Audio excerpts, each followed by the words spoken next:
What's up, gang? We're back with another one. I'm Marcus, the man behind the camera and the sometime comedic relief.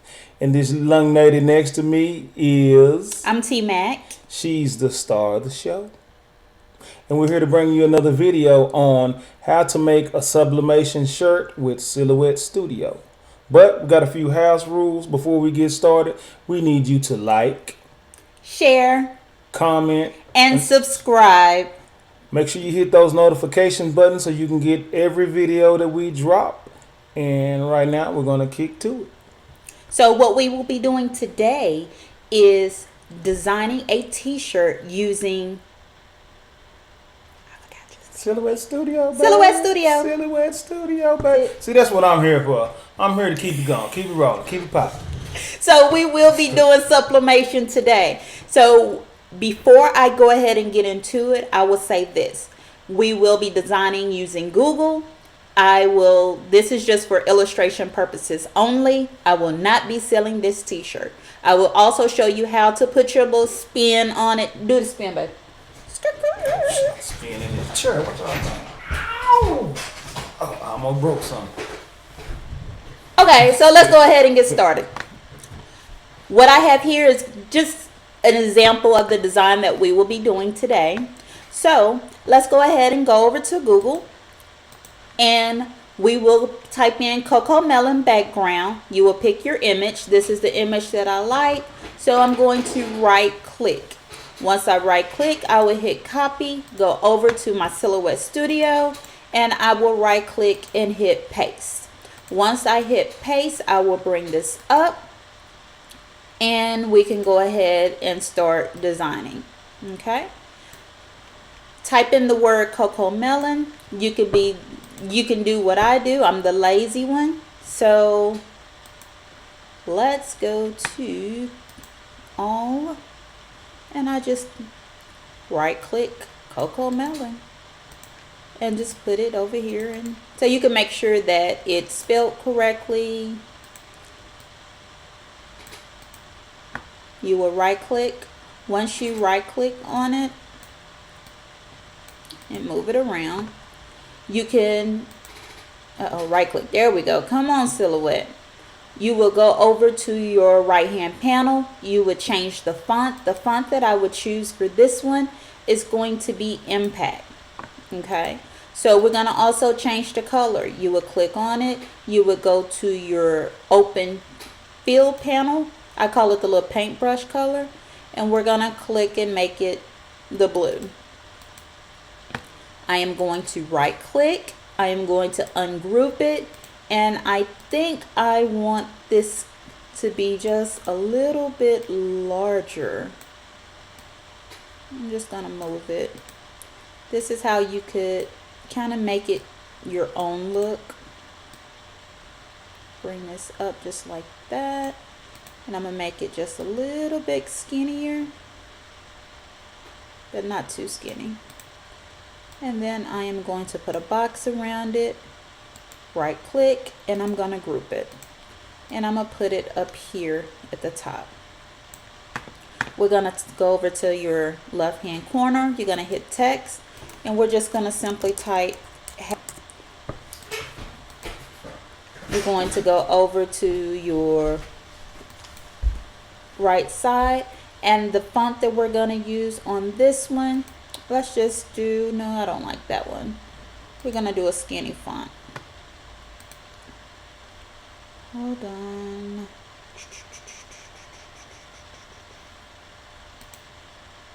Let's have a font.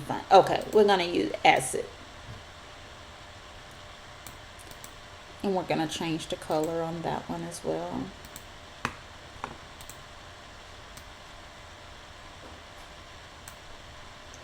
And you see how it's in red? We're just simply going to put a box around it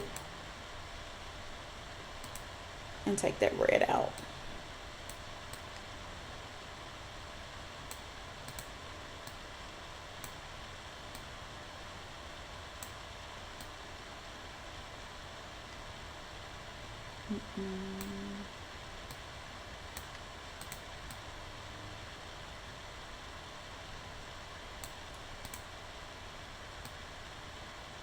It's going to be in his eye a little bit.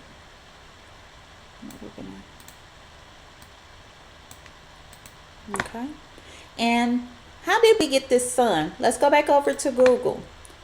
Sun shining, clip art, and we're just going to right click. I like that one. So we're going to right click, copy image, bring it over to our silhouette. We're going to hit paste. On this one, it's going to be a little different. You see how there's a white, it has a white background. We don't want the white background. So let's go ahead and enlarge it just a little bit. Bring it over. Let's see if we can just bring it down so we can see it. Okay, we're going to click on it. We're going to go over here to our trace panel. Select trace. Put a box around it.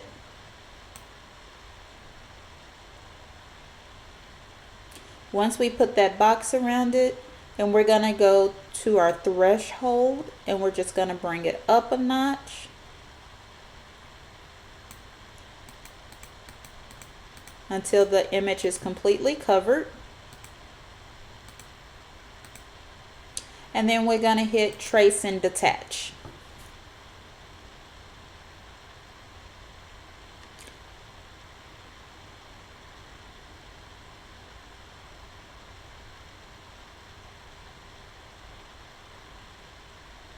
It's still thinking.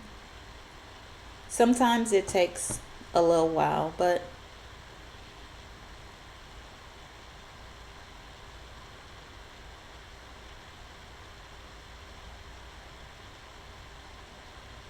okay, so you have seen the blinking of the screen, which you want.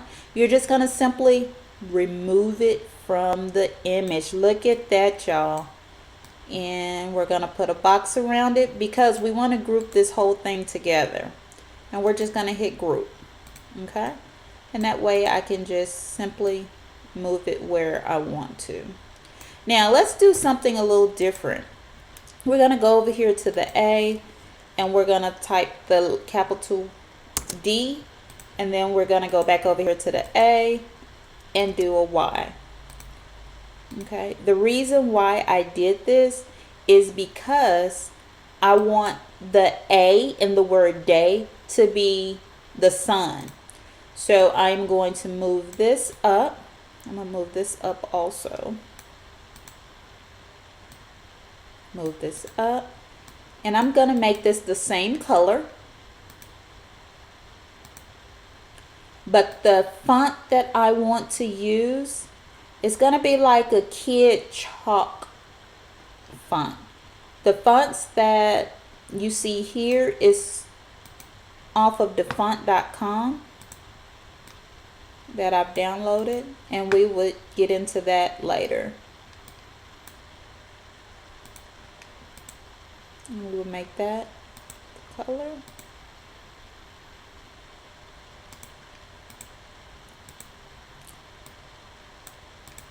I can do this all day long. I love doing stuff like this. I'm gonna bring this up. Come on, silhouette. Work with me. There we go.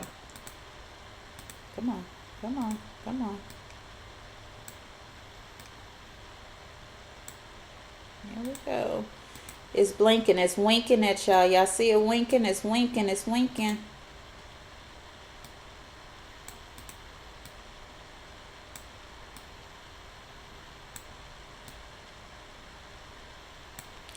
So I want this to be over the D.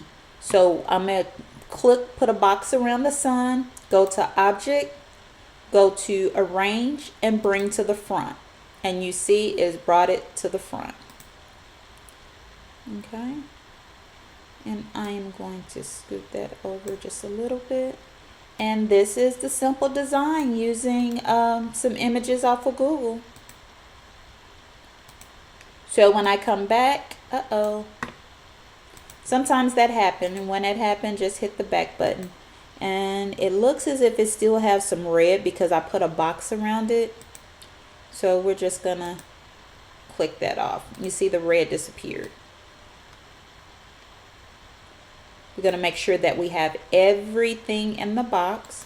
Right click, and we're going to hit group.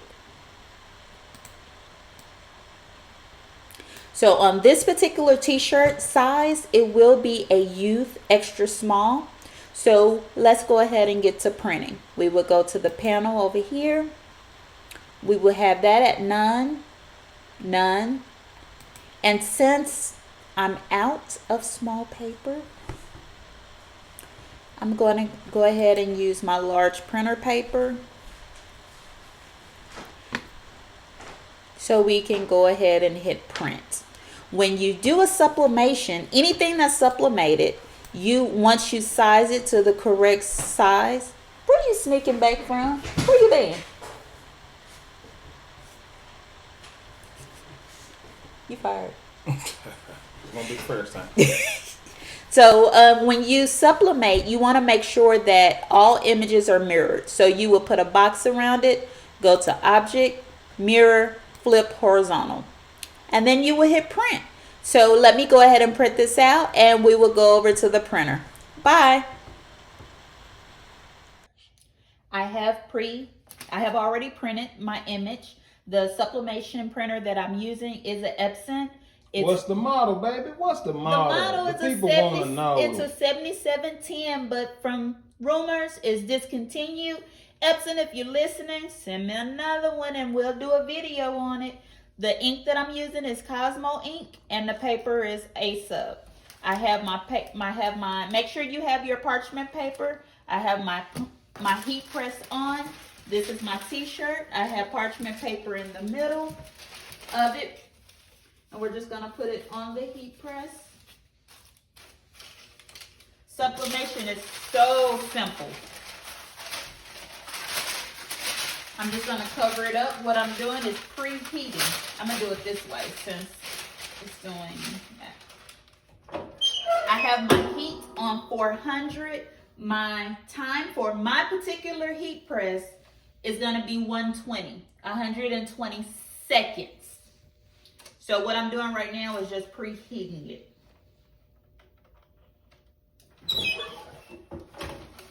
To get all the wrinkles out. Okay, and this is the image. It's the cocoa melon. And I'm just gonna put it down here, put it in the middle. Make sure you have a finger from your words. There you go. And remember, for you rookies out there like me, the sublimation image is always darker until it's pressed. When it's heat pressed, voila. So we do have it on 400 for 120 seconds. So while we're waiting, do you have any more house rules, baby? Yeah. What's the house rules? Like, share, comment, subscribe to this video. We need that support. You get an A for, you get an A. That's what I'm talking about. All right. Baby. I was always an A student in kindergarten. Now after kindergarten, things kind of went a little downhill, but you know. If you're wanting the size heat press, I am using a 16 by 20. My heat press was purchased from Heat Press Nation. But that'll be in a totally different video. And it's on 82 seconds. It's very important that you learn your heat press, because for some people, they can do it for 90 seconds and it will come out good. My particular heat press, that's just not saying because it's from Heat Press Nation. Each heat press is different, even if you purchase it from the same company. Mine for t-shirts is 120 seconds.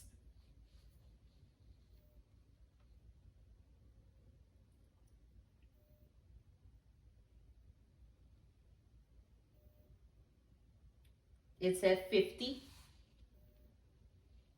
The reason for the parchment paper is because you do not want to get the ink that is released onto your heat press or on your padding. If you do that, then whatever you press from that point on will have that ink in there. So this protects everything.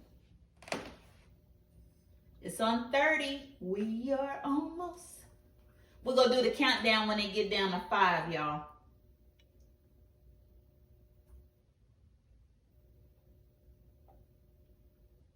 I think you did good today. What you think? I think I did good too, baby. I think you did good, baby. I did. Oh, thank you.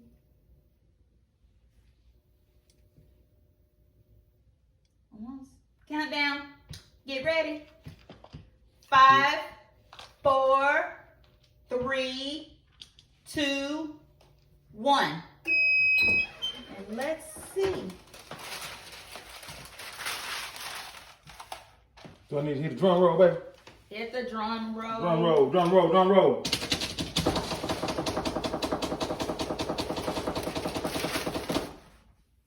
That was kind of bootleg, but hey, y'all get it. Oh, it's hot. Oh my goodness, it's hot. Oh, it's hot. Oh, it's hot.